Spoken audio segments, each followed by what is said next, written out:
आज हम लोग पढ़ने जा रहे हैं रिलेटिव परमिटिविटी। तो क्या होता है रिलेटिव परमिटिविटी? तो suppose that there are two charges Q1 and Q2 and the distance between charges is small and you put in space। तो अगर हम क्या करें बेटा, इन चार्जेस को स्पेस में रखें। तो अगर आप स्पेस में रखोगे तो जो फोर्स की वैल्यू होगी F0 वो क्या होगी बेटा 1/4 pi epsilon not Q1 Q2 upon में R स्क्वायर। F0 इसलिए लिखा है क्योंकि जो चार्जेस है बेटा कहाँ रखे हैं, फ्री स्पेस में। This is the first equation. अब बेटा अगर हम क्या करें, इन चार्जेस को कहाँ रखें, किसी मीडियम में रखें। सेम चार्जेस को हम लोगों ने कहाँ रखा बेटा, इन किसी दूसरे मीडियम में रखा।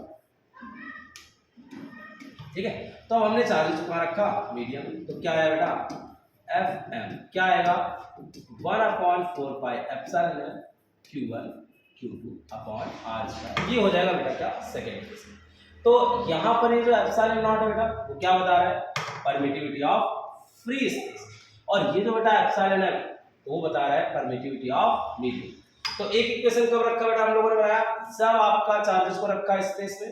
एंड द सेकंड इक्वेशन जो बनाया हम लोगों ने वो कहाँ रखा बेटा, जब चार्जेस को रखा मीडियम। अब अगर हम क्या करें, इक्वेशन फर्स्ट में सेकंड का क्या कर दें, डिवाइड कर दें। तो equation first is divided by equation second. तो क्या आएगा बेटा F0 अपॉन में Fn equals 1/4 pi epsilon not Q1 Q2 upon R square. और इधर Fn की जगह क्या आएगा बेटा 1/4 pi epsilon m Q1 Q2 upon R square. बेटा सारी चीजें क्या हो जाएंगी, कैंसिल। सिर्फ क्या रिमेन बचेगा, F0 अपॉन में Fm इक्वल्स 1/एप्सिलॉन नॉट और अपॉन में 1/एप्सिलॉन m। अगर आप देखोगे ये पार्ट कहाँ जाएगा बेटा ऊपर, तो बेटा क्या आएगा, अब इसको हम लोग किस तरह लिख सकते हैं, तो इसको बेटा लिख सकते हैं हम लोग कि F0 अपॉन में Fm इक्वल्स, ये पार्ट ऊपर जाएगा, ये आएगा एप्सिलॉन m अपॉन में एप्सिलॉन नॉट। इसी को बेटा बोलते हैं रिलेटिव परमिटिविटी, एप्सिलॉन नॉट, या फिर इसी को बोलते हैं डाइलेक्ट्रिक कांस्टेंट। तो दो चीजों से इसको हम लोग बोल सकते हैं, या तो रिलेटिव परमिटिविटी या फिर इसको बोल सकते हैं एप्सिलॉन r या फिर डाइलेक्ट्रिक कांस्टेंट। तो इसको हम लोग जब लिखेंगे तो इसको हम लोग बोलेंगे रिलेटिव परमिटिविटी, और इसको अगर हम लोग केस लिखेंगे तो इसको बेटा बोलेंगे हम लोग डाइलेक्ट्रिक कांस्टेंट। दोनों ही सेम चीज है। डाइलेक्ट्रिक कांस्टेंट वर्ड का यूज होगा मोस्टली आपका कैपेसिटर चैप्टर में। कहां पर होगा बेटा, कैपेसिटर चैप्टर। तो आप इस फार्मूले से डेफिनेशन बना सकते हैं। यहां पर दो डेफिनेशन हो जाएंगे। क्या क्या डेफिनेशन हो जाएंगे बेटा, तो first one definition is the ratio between, क्या लिख सकते हैं बेटा, the ratio between force in free space, force in free space and force in medium is known as क्या, relative permittivity। and the second definition is, और क्या definition बना सकते हो बेटा, अगर आप इस फार्मूले को देखो, सेकंड वाले फार्मूले को देखो इसको, तो आप क्या डेफिनेशन लिख सकते हो, the ratio between force level, the ratio between permittivity of medium, क्या, permittivity of medium and permittivity of free space is known as relative relative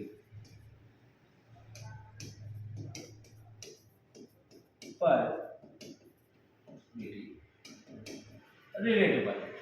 ठीक है बेटा, तो इस फार्मूले से आप दो तरीके की डेफिनेशन बना सकते हो। फर्स्ट आपकी जो डेफिनेशन होगी, the ratio between force in free space and force in medium is known as relative permittivity, and the second one is the force between, the ratio between permittivity of medium and permittivity of free space is also known as relative permittivity. तो क्या होता है relativity, दो आपके पास definition है, आप कोई भी डेफिनेशन लिख सकते हो, बट जो आपके पास ज्यादा अच्छी डेफिनेशन होगी वो आपकी ये याद रहेगी। क्या रहेगी डेफिनेशन बेटा? The ratio between permittivity of medium and permittivity of free space is known as relative permittivity. अब ये जो परमिटिविटी आपकी रिलेटिव परमिटिविटी है या डाइलेक्ट्रिक कांस्टेंट है, ये आपको बताता क्या है? अगर आपसे दिया जाए कि एक मीडियम, क्या है बेटा, एक मीडियम है और उसका रिलेटिव परमिटिविटी या डाइलेक्ट्रिक कांस्टेंट 2 है, तो ये आपको बता क्या है? इससे आपको पता क्या चलेगा? तो समझते इससे क्या पता चलेगा? अगर k की वैल्यू 2 है तो अभी हम लोग पढ़ गए हैं कि f not upon fm equals क्या होता है? k, और k की जगह आप क्या रखोगे? 2। तो अगर आप fm को ऊपर ले आओ तो 2 कहां जाएगा बेटा? डिवाइड में, तो fm इक्वल्स क्या आएगा? f naught by 2।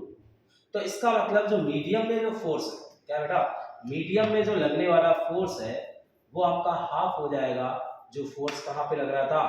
Free space में। जैसे आपके पास ये 2 चार्जेस अगर स्पेस में रखे हुए, कहां पे रखे हुए हैं? ये जो 2 चार्जेस हैं, सपोज दैट ये स्पेस में रखे हुए हैं, तो इनके बीच का जो फोर्स है वो सपोज दैट आपके पास 16 न्यूटन। कितने बेटा? 16 न्यूटन, ठीक है। अब अगर इनको हम कहां ले जाएं? मीडियम, कहां ले जाए बेटा? ऐसे मीडियम में ले जाएं जिसका डाइलेक्ट्रिक कांस्टेंट क्या है? 2 है। तो अगर हम ऐसे मीडियम में ले जाएंगे तो बेटा 16 बाई क्या हो जाएगा? 2। इसका मतलब ये क्या आएगा? 8 न्यूटन। इसका मतलब क्या है? जो आपके पास परमिटिविटी आपके पास क्या है? ये जो रिलेटिव परमिटिविटी है ये आपको बताता है कि जब आप चार्जेस को फ्री स्पेस से उठा के किसी मीडियम में ले जाएंगे तो फोर्स कितने टाइम्स डिक्रीज हो जाएगा। क्या पता चलेगा बेटा? कि फोर्स कितने टाइम्स डिक्रीज हो जाएगा। जैसे यहाँ पर अगर k की वैल्यू 2 थी तो इसका मतलब कितने टाइम्स डिक्रीज हो जाएगा बेटा? 2 टाइम्स डिक्रीज हो जाएगा, मतलब हाफ हो जाएगा। अगर किसी मीडियम का डाइलेक्ट्रिक कांस्टेंट आपका 3 होता तो बेटा fm इक्वल्स क्या आता? f not by 3। तो कितने टाइम्स डिक्रीज होता? 3 टाइम्स। अगर 4 होता तो कितने टाइम्स डिक्रीज होता बेटा? 4 टाइम्स डिक्रीज होता। अगर 5 होता तो कितने टाइम्स डिक्रीज हो जाएगा बेटा? 5 टाइम्स क्या हो जाएगा? डिक्रीज हो जाएगा। तो इसका मतलब क्या है बेटा? कि अगर, तो इससे पता क्या चल रहा है कि जो रिलेटिव परमिटिविटी है ये आपको क्या बता रहा है? ये बेटा बता रहा है कि अगर आप चार्जेस को फ्री स्पेस से उठा के मीडियम में ले जाओगे तो फोर्स कितने टाइम्स क्या हो जाएगा? डिक्रीज हो जाएगा, ठीक है। तो क्या बताता है रिलेटिव परमिटिविटी? कि आप अगर किसी चार्जेस को, दो चार्जेस को फ्री स्पेस से कहां ले जा रहे हो? किसी मीडियम में ले जा रहे हो, तो फोर्स कितने टाइम्स डिक्रीज हो जा रहा है? कितने टाइम्स? 2 है तो 2 टाइम्स, 3 है तो 3 टाइम्स। जैसे अगर वाटर की बात करो, H2O वाटर, तो वाटर की जो रिलेटिव परमिटिविटी बेटा होती है वो या तो 80 होती है या 81 होती है। इसका मतलब अगर आप चार्जेस को कहां ले जाओगे? वाटर में ले जाओगे तो आपके पास जो परमिटिविटी है या फिर आप कह सकते हो जो फोर्स है वो 81 टाइम्स डिक्रीज जाएगा। जैसे अगर हम पूछे कि सपोज दैट ये आपके पास वाटर है और आपने क्या किया? इस वाटर में डाल दिया HCl। तो जब ये HCl एयर में था तो ये HCl बना हुआ था, लेकिन जैसे इसको वाटर में डालोगे तो क्या होगा? ये कन्वर्ट हो जाएगा H प्लस आयन और Cl माइनस आयन। तो ऐसा क्या हो जाता है HCl के साथ कि जैसे ही आप वाटर में डालते हो तो ये अपने आयंस में क्या हो जाता है? डिवाइड हो जाता है। तो ये बेटा खेल किसका है? रिलेटिव परमिटिविटी या डाइलेक्ट्रिक कांस्टेंट। कि जैसे अगर आपका HCl अगर एयर में था तो इस प्लस और इस माइनस के बीच में फोर्स ऑफ अट्रैक्शन बहुत ज्यादा था, जिसकी वजह से बॉन्ड बनाए रहता है और HCl आपका बना रहता है। बट जैसे ही आप HCl को वाटर में डालोगे तो इस रिलेटिव परमिटिविटी की वजह से जो force between H plus ion और Cl माइनस आयन था ये 81 टाइम्स रिड्यूस हो जाएगा। और 81 टाइम्स अगर रिड्यूस हो गया तो बेटा H प्लस आयन अलग हो जाएगा और Cl माइनस आयन अलग हो जाएगा। तो इससे क्या पता चलता है कि आपके पास रिलेटिव परमिटिविटी आपको बता देता है कि आप जब किसी भी मीडियम में ले जाओगे चार्जेस को कहां से? फ्री स्पेस या एयर से, तो फोर्स की वैल्यू कितने टाइम्स डिक्रीज हो जाएगा, ठीक है। जैसे अगर हम बात करें किसी मेटल की, तो मेटल आपके पास जो मेटल का डाइलेक्ट्रिक कांस्टेंट होता है बेटा वो कितना होता है? इन्फिनिटी। तो इसका मतलब है अगर मेटल है तो मेटल के अंदर अगर चार्जेस होंगे तो वहां पर जो फोर्स की वैल्यू होगी वो बेटा कितनी होगी? 0, क्योंकि इनफाइनाइट टाइम्स हो जाएगा। तब आपके पास जो फोर्स की वैल्यू होगी वो एयर के रिस्पेक्ट में इन्फिनिटी का डिवाइड करोगे तो क्या आएगा? 0। तो अगर मेटल के अंदर दो चार्जेस हैं तो उनके बीच जो फोर्स की वैल्यू होगी वो बेटा कितनी होगी? वो होगी 0, ठीक है। तो कितनी हो जाएगी बेटा?